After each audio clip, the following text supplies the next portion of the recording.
Did a bit of strimming. Looks nice. Look, I've made a little pathway to the other bees over the back there.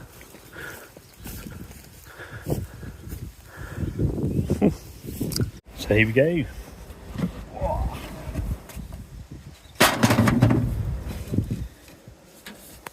I'm running out of kit, though. Need to make some more super frames up. Done loads of supers. My lads painted them all, but as you can see in the hive there, come a bit closer, they're working all of those frames. Really, this needs another super. And if they run out of space, then I might decide to swarm. Oh, that's heavy. And they're just in the best mood today because the weather's so lovely. Always check the bottom of your queen excluder, make sure the queen's not on there, and even then don't trust it. I'll put it upside down on top of the super so that if she's on there she can't get in. Yeah, this is really full. Wouldn't surprise me if they're thinking about swarming these. I'm going to find the queen today. I'm going to split. This butterfly's just landed on the brood box. What a pretty thing that is. The bees don't seem too impressed by it. Look, I'm having a little look. Oh, nobody didn't want it. They sent that off. Yeah, they didn't want that butterfly in there. Well, I'm struggling to find the queen. As always, typical bees, you don't find her when you look for her. You find her when you're not looking for her. So I'm going to go back through this way and not look for her and see how we get on. So there we go. An absolute fail.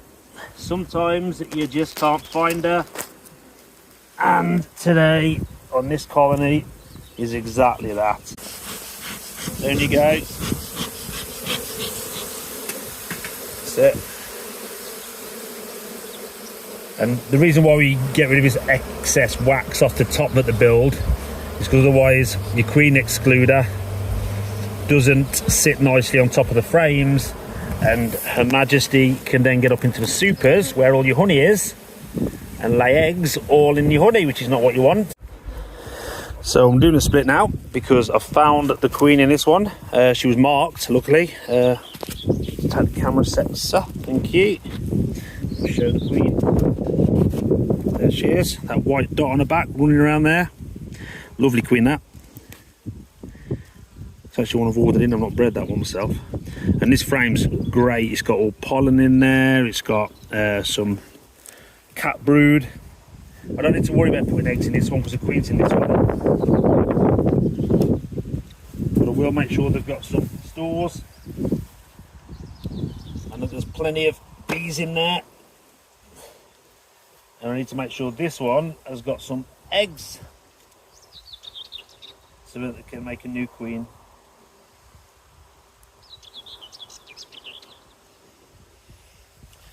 That in with them as well. Bit spotty though, her brood is. It's not really what we want in a queen, but equally the bees are really relaxed, really nice to work with. So there's eggs in that, so we'll leave the eggs in here, that's good.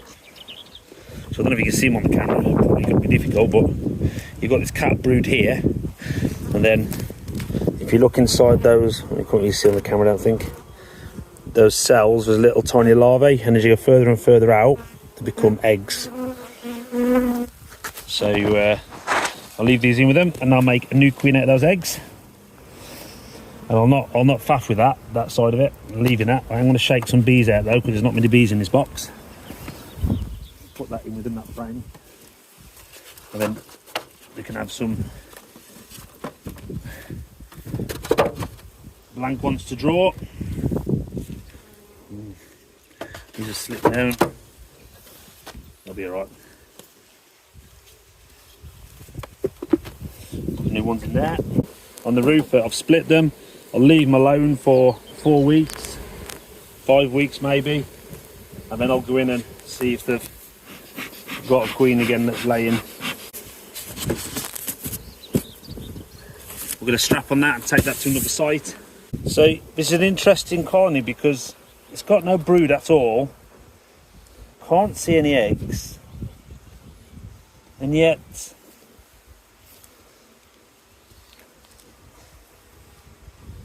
there's her ladyship. Can you see it running around there? There, she's just underneath those bees there running. So she is in there, and she looks healthy, but doesn't look anything wrong with her. But there's just no eggs anywhere. So it could be... Oh, is she going to try and put an egg in anything? No. Can you see her on the camera, Dad? Yeah. It could be she's a duff queen. For some reason she's not laying.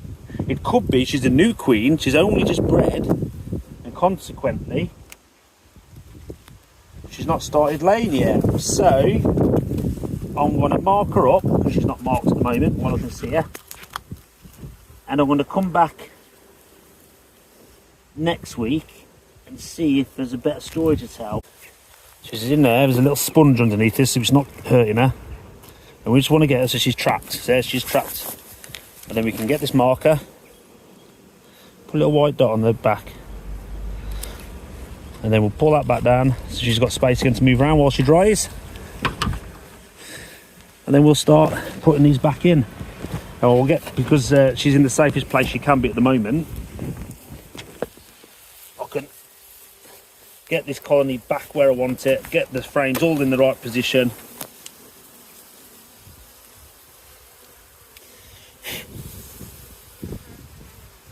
And then I'll put her back in. Yeah, it's peculiar. She could have gone off lay, it could be a reason. She might have just break for some reason, I don't know. Sometimes they just don't lay for a bit, have a brood break. Which is a good way, by the way, of managing varroa mites. If you've got no babies in there, then no larvae and no eggs, and the varroa's got nothing to breed in, so they can work the varroa levels drop during that period. So a good brood break is good for the bees for sure. Right, they're all in. There's the dummy board. Put the dummy board back, and we'll just release her majesty.